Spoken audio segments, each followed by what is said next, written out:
At yun na nga guys, nakaladkad nga ako ng aking friend dahil wala akong pasok at hindi ako umuwi sa amin.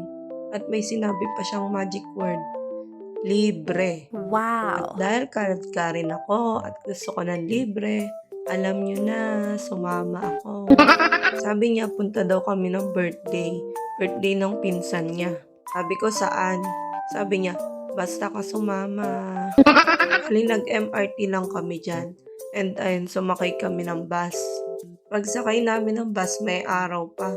Pagbaba namin, ayun, madilim na.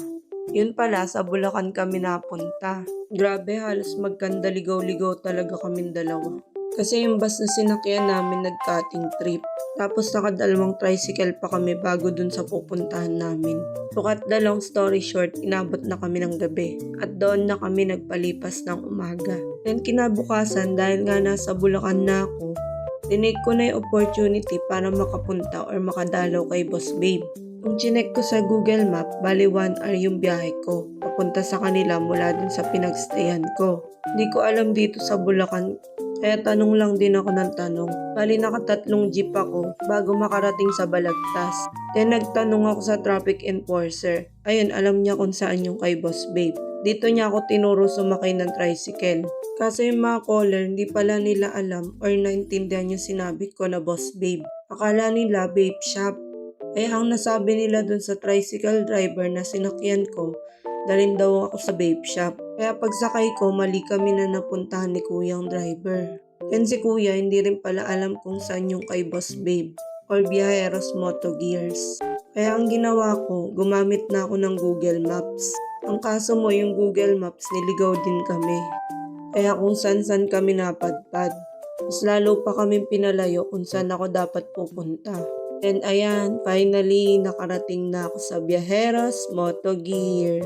Which is, ito yung motor shop ni Boss Babe. Bali, dito ko siya pupuntahan. Take note, aware naman siya na pupuntahan ko siya. Kasi gabi pa lang, kinontak ko na siya. Bali, pagdating ko sa place, wala pa si Boss Babe. Yung bantay pa lang ng shop niya, yung nandito. Bago ako pumasok, tinignan ko muna yung mga sticker. Sabi ni Boss Babe, pumasok daw muna ako sa loob. Magpe-prepare lang daw muna siya bago pumunta dito. Then ayun, pumasok na ako. Pagpasok ko, ayun, malamig sa loob, may aircon. Tapos makikita mo yung mga merch na tinitinda nila.